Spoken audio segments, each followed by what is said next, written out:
Vida e Saúde de volta, doutora Eliane com a gente hoje. Ela que é psicóloga, é fisioterapeuta, talvez você já conheça ela do Instagram, elianemelo.destrave.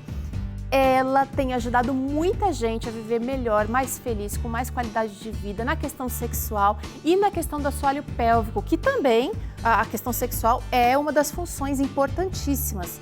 Você falou que não é muito conhecida, mas eu acho que talvez não é nem só não conhecida, é também não conversada. É verdade. As pessoas acabam não falando sobre essa função importantíssima. Deus fez tão perfeito, né, Teru? A gente olha assim e percebe que Deus teve todo um cuidado no funcionamento do assoalho pélvico. E aí veio a sociedade, um monte de tabu e fez com que a gente meio que esquecesse essa região, né? Então vamos resgatar, fazer essa mulherada, esses homens terem saúde, porque é muito importante. É muito importante em qualquer fase da vida. A gente estava conversando sobre os problemas que podem atrapalhar o funcionamento adequado do assoalho pélvico. Agora a gente vai falar um pouquinho sobre alguns fatores de risco para esse enfraquecimento do assoalho pélvico em mulheres, doutora. Certo. Quais seriam os fatores que de repente poderiam atrapalhar? Alimentação, por exemplo, Ixi. falta de atividade física? Tudo! A verdade é essa. Você falou de postura, né? por exemplo. A sua postura, o envelhecer vai influenciar diretamente no assoalho pélvico. Mas o que seria uma postura, por exemplo, que favorece ou acelera esse enfraquecimento? Por exemplo, a gente tem uma tendência, muitas vezes, a ficarmos cifóticos, a termos uma anteriorização da cabeça, essa postura de sempre estar no celular. Tudo isso interfere depois lá embaixo, no assoalho pélvico. Porque eu estou mudando a gravidade, estou mudando a gente muda o centro de gravidade, interfere no assoalho pélvico. Agora, se a gente for pensar em uma pessoa que ela já tem uma outra postura, que é mais aberta, né? Então, assim, um exagero da lordose, então empina o bumbum lá para trás, deixa esse abdômen mais descontraído, também vai interferir diretamente no assoalho pélvico. Vamos pensar no trabalho, uma pessoa que fica muito tempo sentada. Isso é legal, porque mesmo sentada, você pode até aprender a fazer os exercícios do assoalho pélvico. Então, a gente vai falar sobre isso também. Exercício para o assoalho pélvico você faz em qualquer postura. Você faz deitado, em pé, sentado, em movimento, em tudo quanto é postura você pode fazer os exercícios para o assoalho pélvico. Tá, mas a gente falou só de um fator até agora, assim, de postura, né? Que pode ajudar... O envelhecimento também. O envelhecimento. Então, assim, nós sabemos que, enquanto mulheres, o estrogênio, ele impera no nosso corpo. E o estrogênio, ele confere maciez. É diferente do homem que tem testosterona e tem músculo. Mais rigidez. Sim. Então, se eu tenho estrogênio, eu tenho mais maciez, então eu preciso de mais intenção. Eu preciso me preocupar com os meus músculos, eu preciso me preocupar com o meu assoalho pélvico. E o fator de envelhecimento vai ser um fator de enfraquecimento também do assoalho pélvico. Aí a gente vai ter também as questões correlacionadas à gestação. Muita gente pensa assim, é só parto normal? Não, não é só parto normal que atrapalha. Na verdade, a maternidade é um fator de enfraquecimento para o assoalho pélvico. Agora, por quê? Por que será, né? Será que a gente esquece de se cuidar e está cuidando só do outro? Né? E se eu for pensar nos meus filhos, eu carreguei aqueles meninos por uns 10 anos da vida. Verdade. Então, começa levinho, né? 3 quilos. Mas daqui a pouco a gente está pegando uma criança já no carro com 10, 12, 15 quilos. E esse fator da maternidade interfere diretamente no enfraquecimento do assoalho pélvico também. Nunca tinha pensado nisso. Pega o bebê do berço, tira o bebê do berço, põe no carrinho, põe no cadeirão, começa a andar, a gente anda nessa postura aqui um tempão. E aí, geralmente, nós não estamos nos preocupando com a musculatura do assoalho pélvico. Não. Quando eu tive meus filhos, eu já tinha esse conhecimento. Então, toda vez que eu ia pegar no colo, fazer uma força maior, eu já contraía o assoalho pélvico. Então, me ajudou, né? Você vai ajudar o nosso telespectador a também criar essa consciência de contrair o assoalho pélvico. Tem jeito certo. Agora, quando é que eu preciso me preocupar e, de repente, procurar um especialista, doutora? Então, assoalho pélvico é músculo. Na verdade, você deveria se preocupar o tempo todo, porque tem a ver com qualidade de vida. Agora você vai pensar assim, vou deixar para procurar ajuda só quando eu estiver lá no banheiro e sentir uma bola na vagina? Não, já tá ruim, já tá difícil sua vida. Vou deixar para procurar ajuda só quando eu tiver uma perda de urina? Tá ruim, já tá difícil. Então não, a ideia aqui do programa é viver saudável, né? É isso então é você começar já pela prevenção, é você começar a colocar na sua vida diária esses exercícios, é você criar um hábito de vida de cuidar do seu assoalho pélvico para não precisar desse momento depois ali onde você vai precisar de cirurgia, vai precisar de mais tratamento, vai ser muito mais difícil, gente. O negócio. Vamos fugir disso. Vamos fugir, a gente está aqui para isso. Agora, existem aqui alguns mitos e verdades relacionados ao assoalho pélvico que talvez você colecione por aí. Vem para cá porque a gente vai conversar um pouquinho sobre o que pode ajudar ou avançar esse enfraquecimento, tá? Vamos trazer aqui essa máxima para ver se é mito ou verdade. O enfraquecimento é causado pela obesidade. Também. Verdade, então? Também, né? Então, a gente já falou de outros fatores aqui de enfraquecimento do assoalho pélvico. E um deles é o excesso de peso. Tá. Inclusive, eu vou pela sobrecarga, você diz? Sim. Então, eu vou até aproveitar esse ponto para a gente comentar brevemente sobre quem faz bariátrica. Tá. Então, essas pessoas que fazem bariátrica ou que perdem peso muito rápido, elas também vão passar por um desajuste ali do assoalho pélvico. Tá. Então, era um músculo que estava suportando muito e, de repente, você perdeu muito peso e ele vai ficar um pouquinho perdidinho e a gente precisa cuidar desse assoalho pélvico. Mas, sim, o enfraquecimento também vai acontecer em função da obesidade. Olha essa outra aqui, vem cá, vamos ver se é mito ou verdade. Será que é necessário apenas para mulheres que tiveram parto normal esse cuidado, essa tá na cara, vai, doutora? De jeito nenhum, né, gente? Já falei bastante aqui que desde a criança até a idosa, ela pode cuidar do assoalho pélvico. Inclusive, dentro da fisioterapia pélvica, existe o cuidado diretamente relacionado com crianças. Existe a fisioterapia obstétrica, que cuida da grávida. Existe a fisioterapia geriátrica, que cuida do idoso. Então, entenda que o cuidado para com o assoalho pélvico, ele permeia todo o seu processo de vida. E não somente as mulheres que tiveram parto normal. Aliás, vamos desconstruir a ideia. Vamos. Né? Porque parto cesárea também enfraquece o assoalho pélvico, porque vocês já entenderam que é a maternidade que influencia diretamente no assoalho pélvico. Olha essa, doutora. O envelhecimento pode enfraquecer, sim, o assoalho pélvico. Pode. É verdade, claro. Essa daqui tá mais óbvia. Vamos para a próxima, ó. Será que os exercícios de assoalho pélvico são difíceis de fazer? Você falou que pode ser feito em qualquer lugar. Mas e a orientação? Não, é um difícil? mito, tá? Esse é um mito. Por quê? Os exercícios, eles são fáceis de fazer. Inclusive, você tem um resultado muito rápido quando você começa a fazê-los. Agora, você precisa fazê-los do jeito certo, com a orientação certa, né, da forma correta. Mas difícil, Não. difícil não. Então, ó, não tem desculpa. Vem pra cá, ó. Será que isso aqui é mito ou verdade? Fazer força ao evacuar ou tossir pode enfraquecer o assoalho pélvico. É verdade.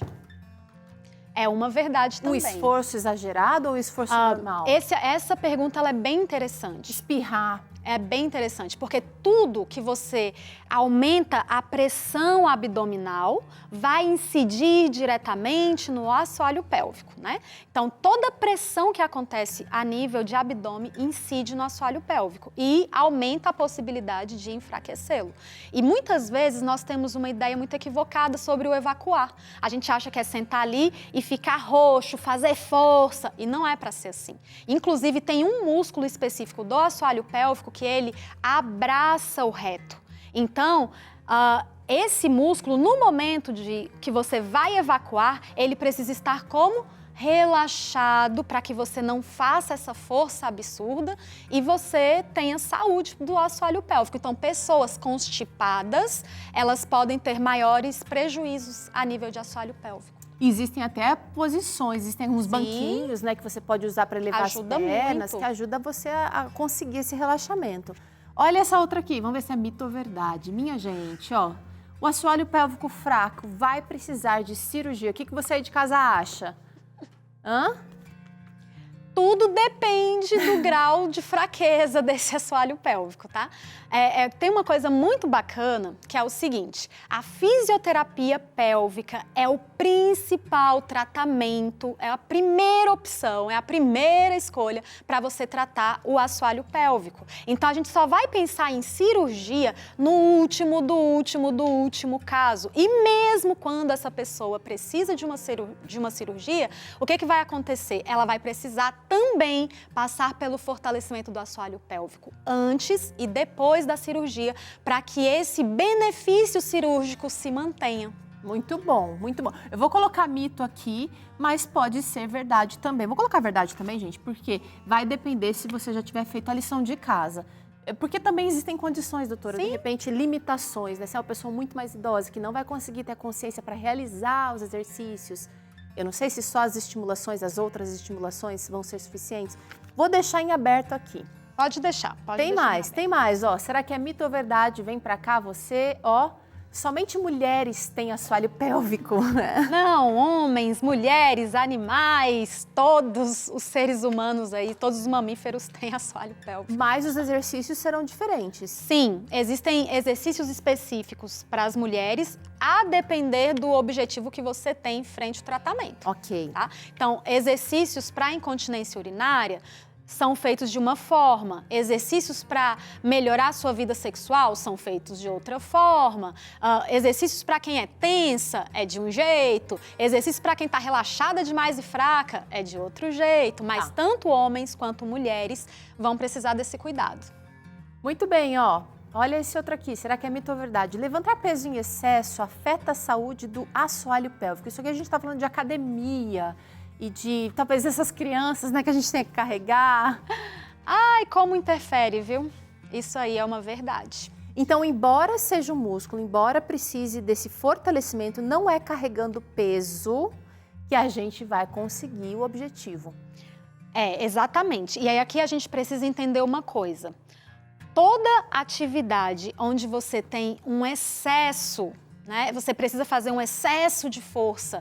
Imagina você em casa tendo que pegar um galão de água de 20 litros. Se você naquele momento deixa o seu assoalho pélvico completamente descoberto, você não faz uma contração para protegê-lo, você vai estar favorecendo o enfraquecimento dele. Do mesmo jeito que se você estiver em uma academia e você resolver fazer jump, ou pegar muito peso nas pernas, ou fazer crossfit, vai interferir diretamente no seu assoalho pélvico. E aqui tem uma coisa interessante, porque o objetivo não é fazer com que você pare de fazer as atividades. O objetivo é fazer com que você faça a atividade que você gosta. Já tive inúmeros pacientes que falavam assim, mas Eliane, eu amo um crossfit.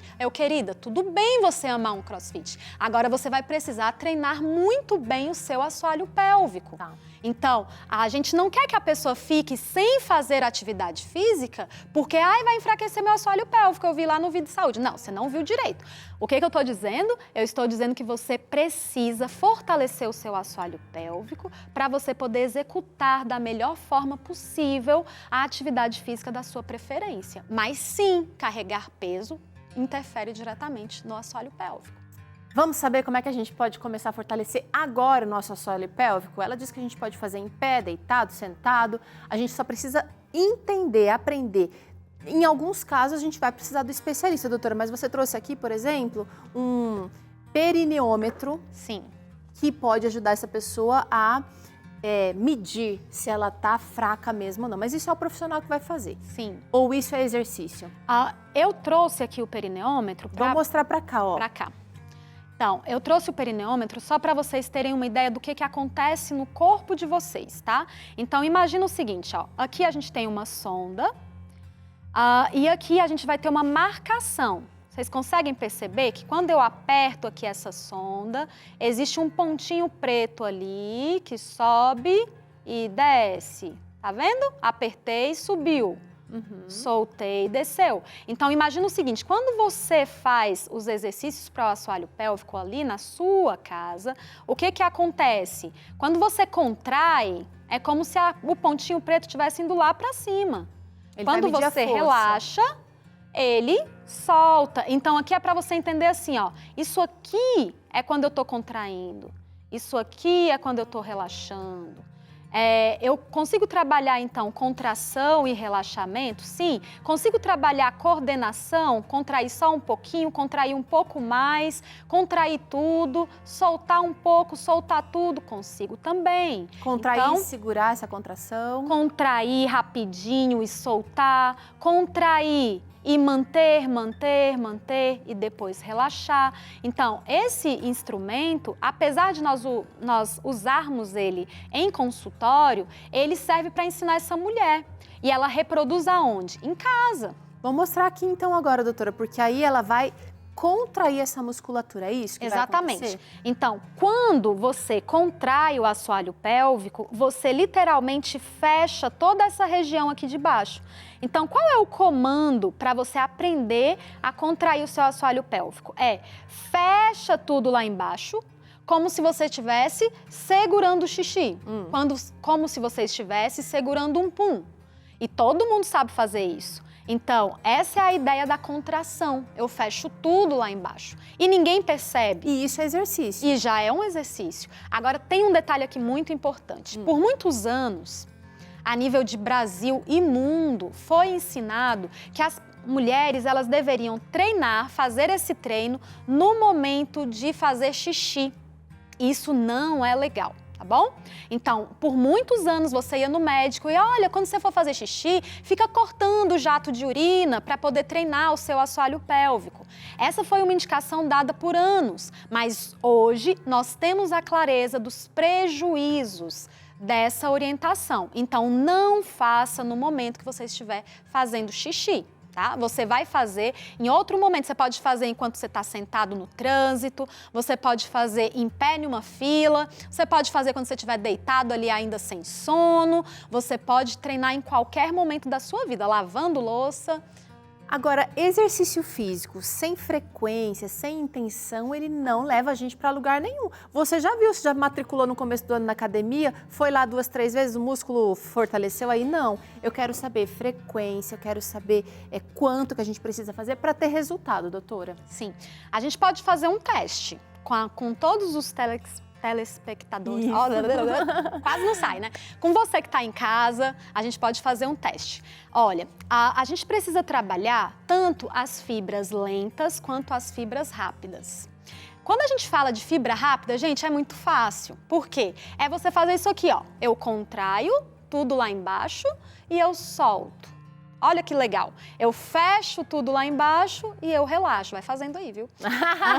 Vocês também, vamos juntos aqui. Todo mundo. Então, ó, quando eu fecho minha mão, você fecha lá embaixo. Quando eu abro minha mão, você relaxa tudo lá embaixo. E aí a gente vai contraindo e relaxando. Contraindo e relaxando, contraindo e relaxando. O que você pode fazer? Você pode contar quantas vezes você consegue fazer essa contração com qualidade, certo? Então, eita, Eliane, eu tô fazendo com muita qualidade até a 10ª repetição. Eu tô fazendo com muita qualidade até a 20ª repetição. Então, você tem uma noção de quão preparada você tá para esse exercício. E aí, não existe uma comparação. Não existe assim, o ideal é você conseguir Não 10. Posso competir com você, então. É você com você mesmo. Olha que exercício maravilhoso.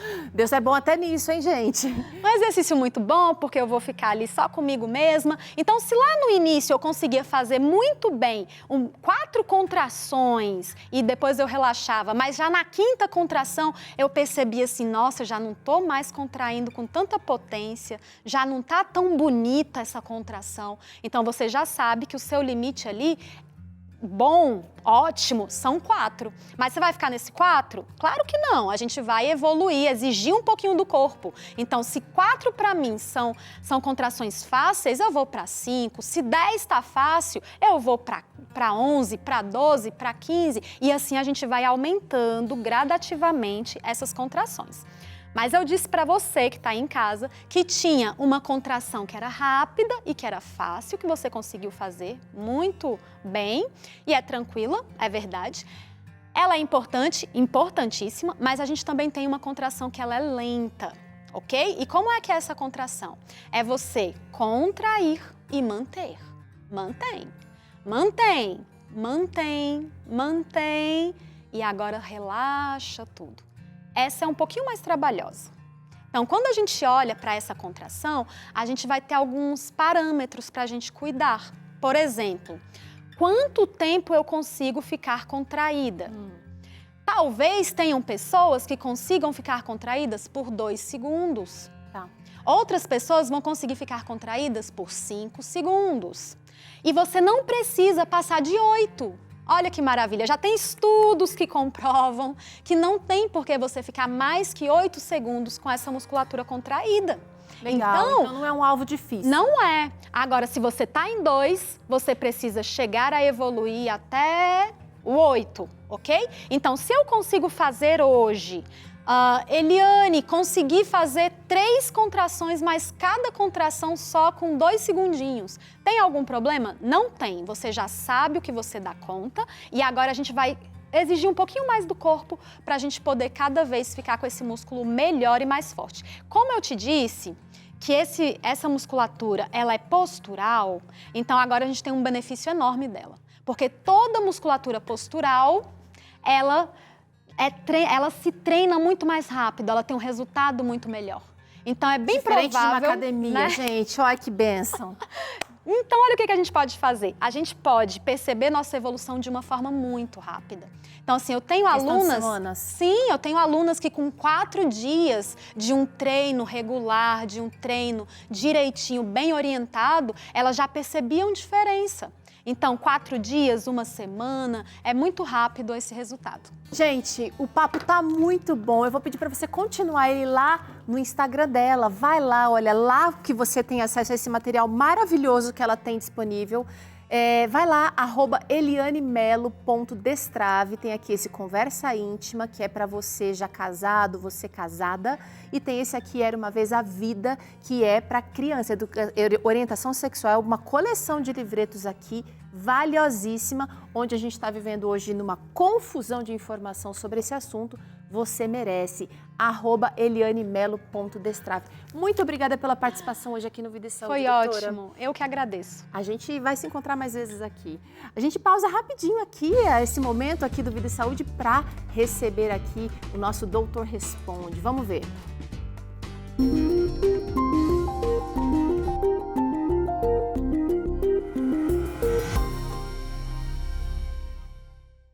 Me chamo Daniel, sou da cidade de Manaus. Doutor, existe alguma posição melhor para a coluna na hora de dormir?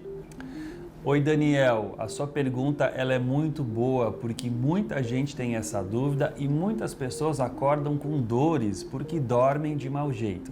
Então vamos lá. Primeira regrinha é melhor sempre dormir de lado, ou para o lado direito ou para o lado esquerdo, aquele que você se sentir mais confortável. Use também um travesseiro para você apoiar a sua cabeça. E esse travesseiro ele não pode ser nem muito alto, nem muito baixo. Quando você estiver deitado, se uma pessoa for olhar você deitado na cama, a sua coluna cervical, o seu pescoço precisam estar alinhados com a cama, nem muito baixo e nem muito alto. Eu também recomendo que você use um outro travesseiro, um segundo travesseiro entre as pernas. Dessa forma, o seu quadril e os ossos das pernas ficam também mais alinhados. E por último, evite dormir de bruços. Essa é, sem dúvida, a pior posição para a gente dormir. Oi, eu me chamo Cristiane Pamponé. Doutor, eu queria saber por que as pessoas reclamam tanto de insônia a partir dos 50 anos. Oi, Cristiane, um grande abraço aí para a Bahia. Essa queixa realmente é muito comum, parece que após os 50 muitas pessoas se queixam de insônia. Isso ocorre por vários fatores. O primeiro deles é que a partir dos 30, 40 anos nós começamos a diminuir a produção de um hormônio muito importante no cérebro chamado melatonina. Você já deve ter ouvido falar. A melatonina, ela ajuda a induzir o sono e também deixar com que a gente tenha um sono mais contínuo e mais profundo. O segundo motivo, e falo especialmente para você que é mulher, é que as mulheres depois da menopausa também têm uma piora na qualidade do sono. Isso ocorre em função da diminuição dos hormônios produzidos pelo ovário. E também vou dar mais algumas características do sono nessa idade. O uso de medicamentos, algumas dores no corpo ou talvez necessidade mais frequente de acordar para urinar também podem atrapalhar o sono das pessoas nessa idade. Olá, meu nome é Carla, eu sou de Joinville, Santa Catarina. E a minha pergunta, doutor, é: eu raramente fico doente e acontece o mesmo com a minha família. Eu gostaria de saber se isso é genético, é hereditário, se tem alguma relação. Oi Carla, tudo bem? Um grande abraço para Santa Catarina, eu sou aí da sua terra também. Que bom, né, que você nunca fica doente, isso é uma grande bênção. E tem sim um componente genético. A gente sabe que a genética, ela é responsável por em torno de 20 a 30% da nossa saúde, da nossa longevidade. O restante, 70 a 80%, tem relação com os nossos hábitos.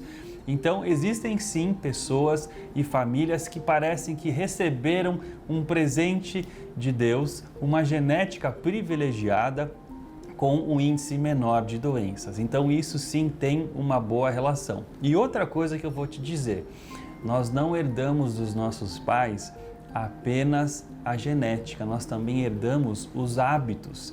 Então muitas famílias têm menos doenças porque o grupo familiar, as pessoas da família vivem uma vida saudável, têm uma boa alimentação, praticam atividade física e por isso também elas têm menos risco de adoecer.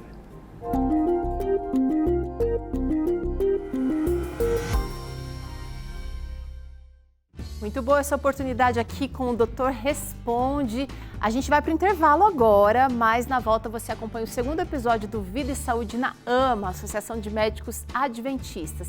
E ainda hoje tem boletim de saúde com Flávia Souza e a receita está por conta dessa caponata de azeitonas. Olha que receita colorida, bonita. Já já você aprende ela aqui com a gente.